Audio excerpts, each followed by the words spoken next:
Hey everybody, and welcome to my video introducing the Yashica Minister-D. This camera is a rangefinder. It has a light meter. The light meter here is what's called an uncoupled scene meter, and we'll take a look in the video what that means. The shutter fires from bulb up to 1/500th of a second. It has two different types of flash sinks, X and M. X being electronic, the modern type of flash, and M being the old bulbs. And the flash syncs at any shutter speed, even up to 1/500th, because with leaf shutters that's possible. This was a mid-range amateur's rangefinder camera, and one of the ways you can tell it was a mid-range camera is it has a relatively slow lens of 1.1 to 2.8 for the fastest aperture, and the one of the construction things here is that apparently the front of the lens is just going to come right off. I don't want to do that. The higher end version of this camera was the Minister 700, which was the exact same camera, but it had an f1.7 lens instead of an f2.8 lens. This was made by Yashica in 1964 only, insofar as I could tell. The camera itself was assembled in Hong Kong, but the lens was assembled in Japan. And like Yashica lenses, it is a fairly nice piece of glass on the front of this camera. This camera was preceded by the Minister-3. It was produced concurrently with Yashica's Electronic Eye, Minimatic S, and Minimatic C, and then followed by the Electro 35. And if you've used the Electro 35 GSN or GS cameras, that makes this their grandfather. So if you have your Minister-D, let's take a look at the different features in the layout, and later in the video I'll tell you what everything does, including how to take a picture with this camera, how to use the light meter, and so forth. So here's the camera's top, and technically these are on the sides, but we're going to start with the strap lugs, and this is what you would use to attach your camera to the camera strap. This is the film rewind knob with the film rewind lever, pops right out. The accessory shoe is right here, and that's something you could use to put a flash in, but the shoe will not actually trigger the flash because it has no electricity going to it. It also has a very interesting spring system to retain things in it. This is the light meter display over here, and we'll look at how to use this exactly in a little bit, but this is what will allow you to determine what your exposure setting should be. Here's the shutter release button, film advance lever, and the frame count window right here that tells you what frame your film is on. Also on the top we have the serial number right in front of the accessory shoe. On the front of the camera we have the PC socket for the flash. We have the lens here. On top of the lens we have a fairly curious set of rings and dials and interfaces that are a little bit perplexing to use, I'll admit.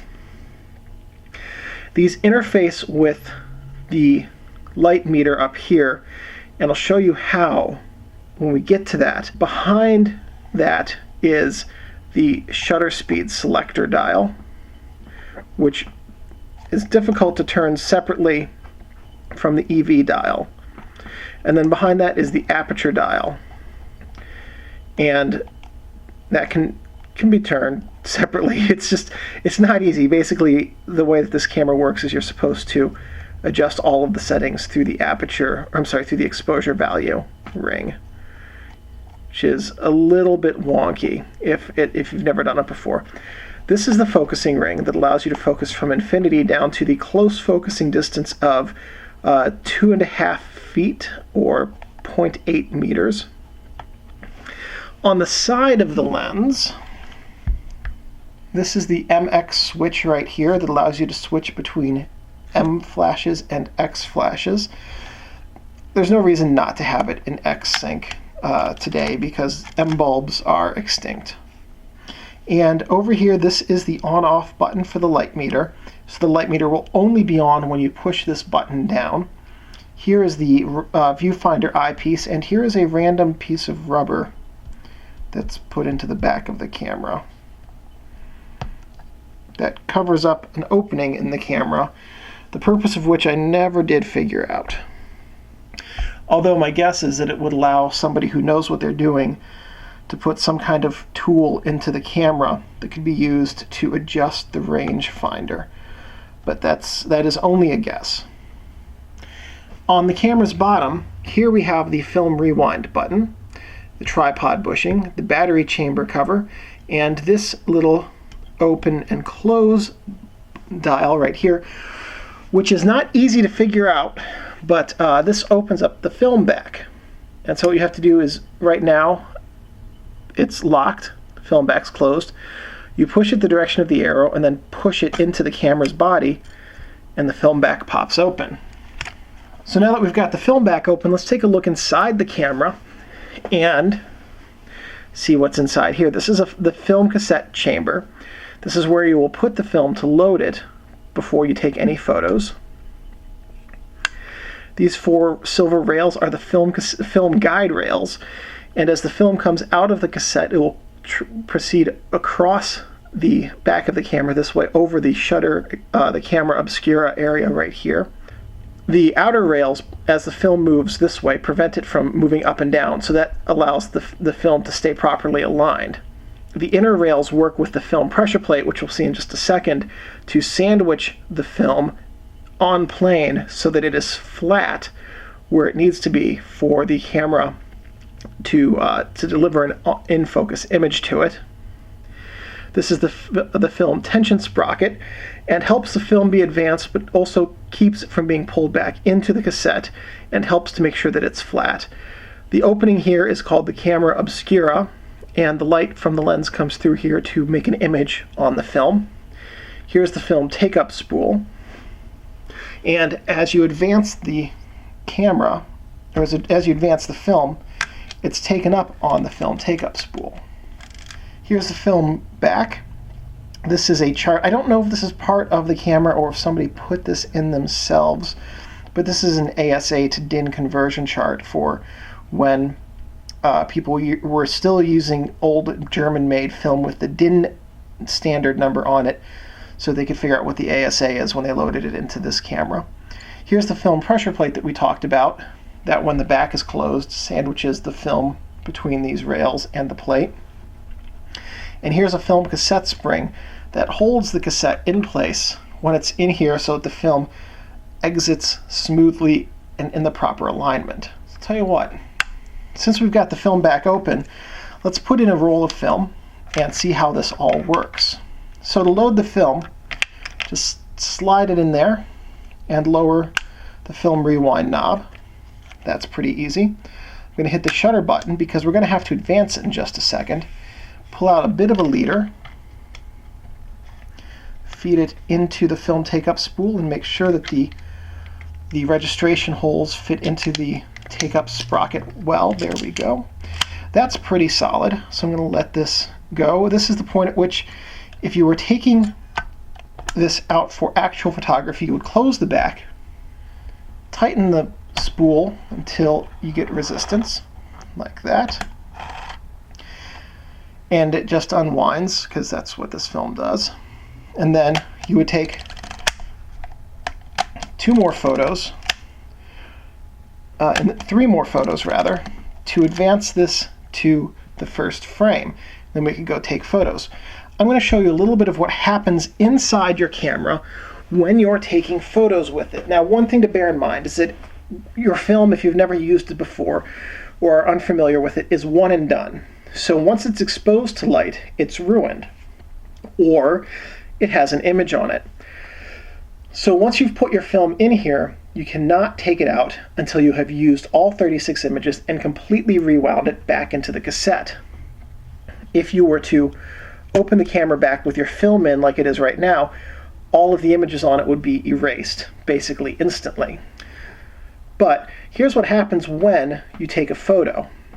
So you take your image, and then you advance your film through the camera's body, over the sprocket here, and it's pulled onto the take-up spool.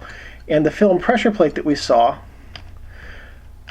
fits right over here to keep the film flat so that the image focuses properly on the film when it's in front of the camera obscura. To rewind the film, you would push the film rewind button down and then start rewinding. Now remember, in real life, you have to keep the film back closed for this.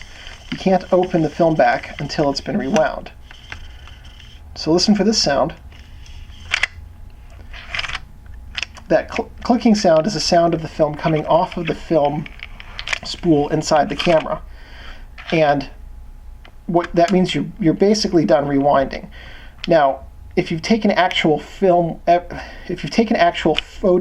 with your film, you would want to rewind this all the way back into the camera and take it to be developed.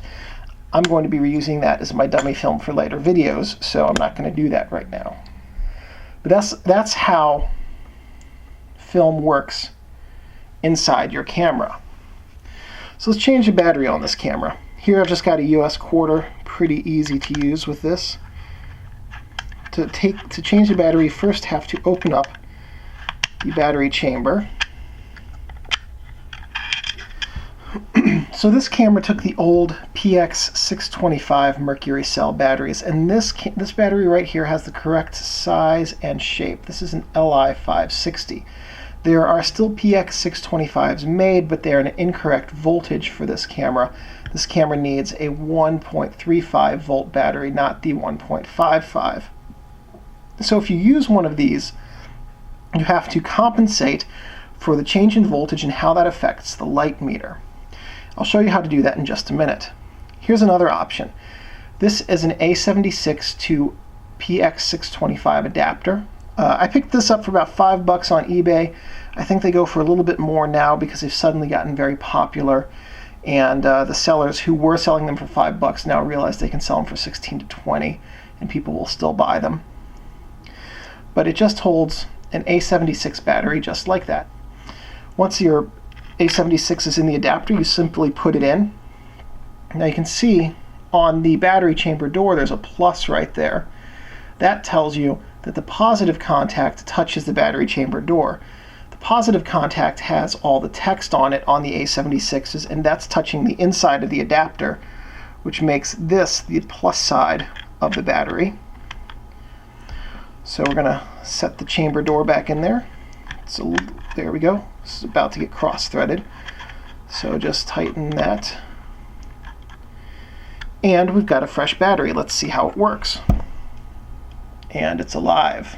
Excellent. You can see the line over here from the light meter. There is one fairly significant flaw with the layout of this camera, and that is that when you're using it, you're inclined to hold it this way when using the light meter. But what you have to do, because it's comfortable to pinch something evenly, so what you have to do is hold it with your finger underneath the light meter window like that. So how the heck does this light meter work? Okay, first thing we've got to do is enter our film speed. So let's say we're going to use 100 ISO film, right there. Okay, and that red dot right next to the 100 indicates that we're using 100, and there's a little bit of a magnifying bevel in this cover here that we can use to make the 100 slightly easier to read. Okay, so now we've set our ISO, but if you're not using 100, you can set it from anywhere from 16 to 400.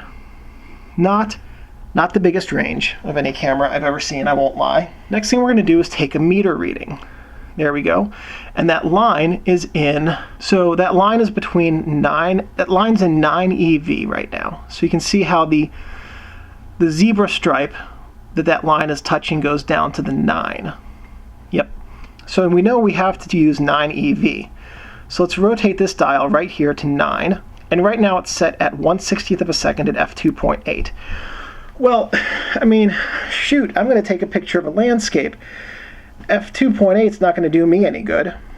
So let's rotate this until we get the aperture we want. There we go. f16 is a little bit better for a landscape. Now let's rotate this back to 9, f16, and 1/2 of a second. There we go. It's the exact same as 1/60th at f2.8. 1/2 of a second is 1 to f4, that's 1 stop. So that's 1, 2, 3, 4, 5 stops from 1/60th, and f16 is 11 is 1 stop, 2, 3, 4, 5 stops from f2.8. And so what you can do to get any combination that you want, the only thing you've got to do is make sure that your EV number is 9 at the front, like your light meter told you that it should be, and you can just mess around with these rings, the aperture and shutter speed ring, using this knurled bit in the middle until you get to the settings that you want. So it's a bit wonky, and I'll admit it took me a little while to figure out how to use the light meter because it is a somewhat strange interface, but it works, and it's a pretty good system because it only uses the battery when you touch this button. Anytime you're not touching this button, the battery is not being drained. So it's also really efficient in terms of battery use. So let's go through and talk about how to take a picture with this camera from start to finish, the whole process. So the first thing you're going to do when you're taking a picture is look through the viewfinder. In the viewfinder, there's a little red window, or gold window, or some color. It's a little bit of a different color than the surrounding window, and it's in the center, and it's going to be your focusing window. So as you change the focusing knob, you're going to see 2 images that are overlaid come together to form one image. And when the subject you're looking at is one image, it's in focus, and you know you're ready to take a picture of your subject. Okay? So then take your light meter reading. Excellent. Know the light meter reading. I know what EVs I need, and I'm just going to change that here to whatever it needs to be based on the light meter reading. Focused. Meter has been set, and the shutter and aperture are at a good setting for the lighting conditions. Just do a quick refocus just to make sure. Take a picture. Advance. That's how you take a picture with the Yashica Minister-D. It is a pretty quick and straightforward process, and once you figure out how the EV system works around the front of the camera, it's a pretty great camera to use. It is incredibly stately, one of the most handsome cameras that I've ever seen, and it gets a lot of attention when I use it. So there is one dial on this camera that I forgot to mention when we were going through all the different features, and that's on the bottom here, and it's hidden so well. This is the self-timer. Now the camera has to be in X in order for the self-timer to work. You just activate the self-timer, hit the shutter release, that starts the self-timer, and then it counts down and takes the picture. The self-timer will not work if you're set to M, only if you're set to X. And there is one really nifty special feature in this camera, and that is that it has a parallax correcting frame in the viewfinder.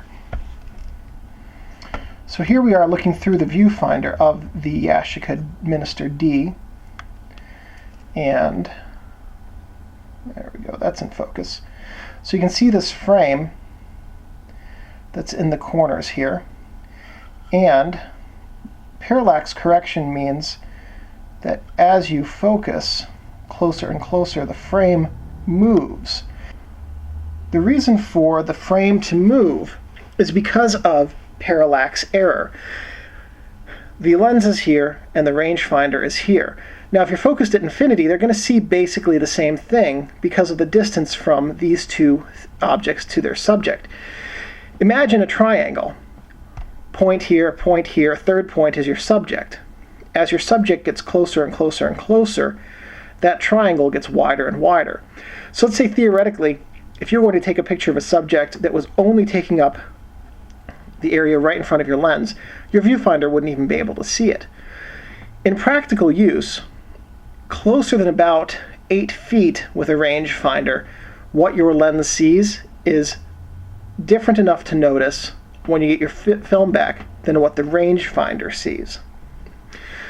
So this has a built-in mechanism in here that changes the place where the frame corners exist as you focus closer to correct for that parallax error. So there are some things that you do not want to do with your Yashica Minister-D. Do not touch the leaf shutter. It's very hard to get to. If you're touching it, you've probably taken something apart. There's no mirror in here to touch except for the ones inside the rangefinder mechanism. That's another thing that, unless you know what you're doing, don't mess around with the rangefinder mechanism, because they can be tricky to get back in alignment if you take them out of alignment.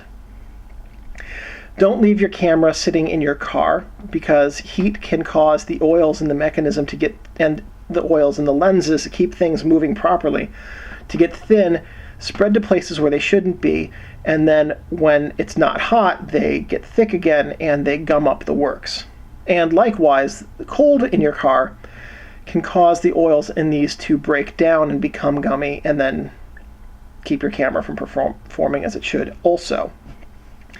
Don't store your camera in a plastic bag or plastic box, because moisture will get into that box and fungus will grow on your camera lens, on the leatherette, and in other places, and make your camera, if not unusable, then at least make it perform poorly, and probably smell funky, and you don't want that either.